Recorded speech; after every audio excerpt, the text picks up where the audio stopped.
Salut les joueuses et les joueurs, c'est Benoît de Sortilège Tour. Notre périple ludique continue et me voici dans la ville d'Angers pour vous faire découvrir une de nos boutiques les plus emblématiques car les plus anciennes. L'aventure a commencé ici. Je vous invite à me suivre. En avant.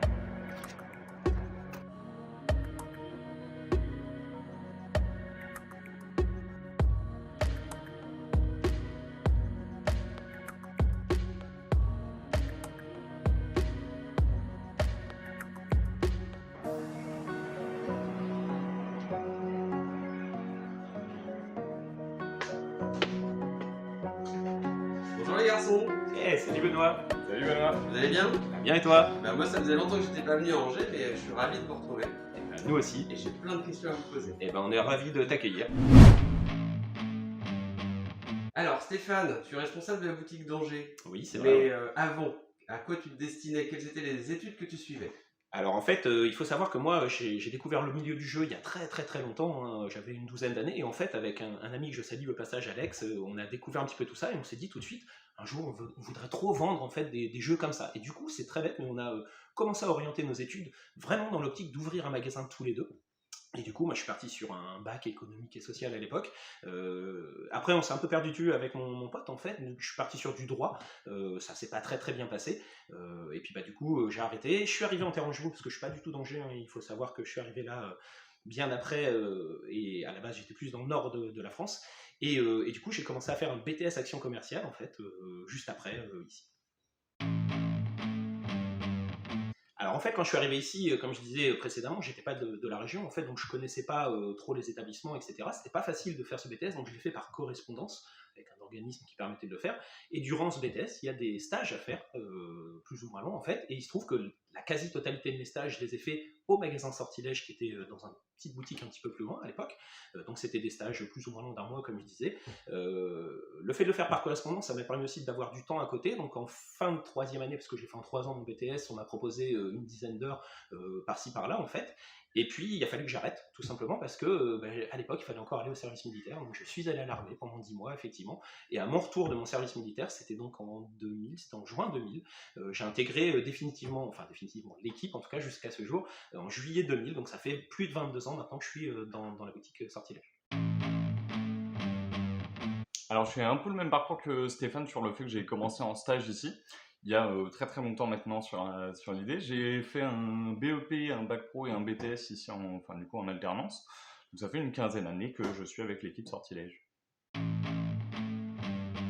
Alors moi en fait j'ai commencé par le jeu de rôle et le jeu de figurines, mais initialement c'était vraiment le jeu de rôle que j'avais découvert en fait en maison de la presse. À l'époque on achetait des bouquins de jeux de rôle, c'était l'œil noir qui existait directement en maison de la presse. On a découvert ça, puis toujours avec mon pote que j'ai cité au tout début en fait, on s'est rendu au salon de la maquette à Paris, et j'ai découvert l'univers de Games Workshop à l'époque qui était très peu distribué en France. Et du coup c'est cette association jeu de rôle, jeu de figurines qui a fait que je me suis pris de passion pour tout ça. Et depuis en fait je suis toujours attaché à ça. Pour moi un jeu c'est vraiment un univers avec des règles bien évidemment, mais qui racontent quelque chose. Et je suis resté sur cette dimension-là, vraiment jeu de rôle, jeu de figurines, un peu jeu de cartes à collectionner quand même derrière. Alors j'ai commencé beaucoup avec les jeux de cartes, avec Magic, Yu-Gi-Oh, etc. sur l'idée. Maintenant c'est beaucoup plus diversifié, comme ça fait longtemps que je travaille en boutique, je fais beaucoup aussi les petits jeux d'ambiance, les gros jeux. C'est un peu diversifié. Ouais. Je joue toujours à la même chose en fait, on se refait pas, c'est un peu comme la musique, je me suis rendu compte que ce qu'on écoutait avant, on l'écoute toujours. Les jeux c'est un peu pareil, j'ai l'impression. Ça a pas mal évolué quand même, parce que en 22 ans bien évidemment, il y a beaucoup de jeux qui sont sortis, donc il faut s'adapter aussi, il faut connaître les produits, etc. Mais je suis resté vraiment fidèle à tout ce qui était jeu de rôle, jeu de figurines, c'est vraiment des choses que je pratique toujours, alors moins qu'avant, parce que je peux plus trop me rendre en tournoi comme je faisais à l'époque. Je faisais beaucoup de tournois, on organisait beaucoup de tournois aussi. Maintenant j'ai plus cette possibilité-là, moi en tout cas, mais je suis resté vraiment dans cet univers qui est le mien en fait, qui est le jeu de rôle, la figurine, tout ça. Stéphane, je te propose que nous passions à table pour répondre à toutes petites questions. Et c'est parti. Allez.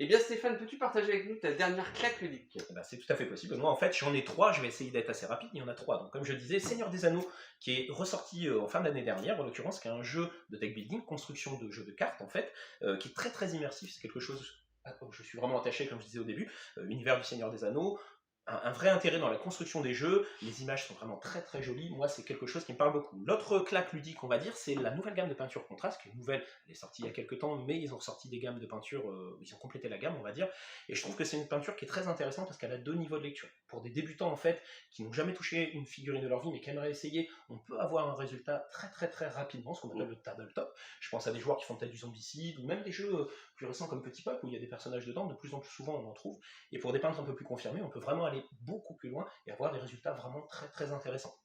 Et puis il y a Warcry, la dernière édition qui vient de sortir, la V2, que je trouve aussi très intéressante parce qu'elle a aussi plusieurs niveaux de lecture.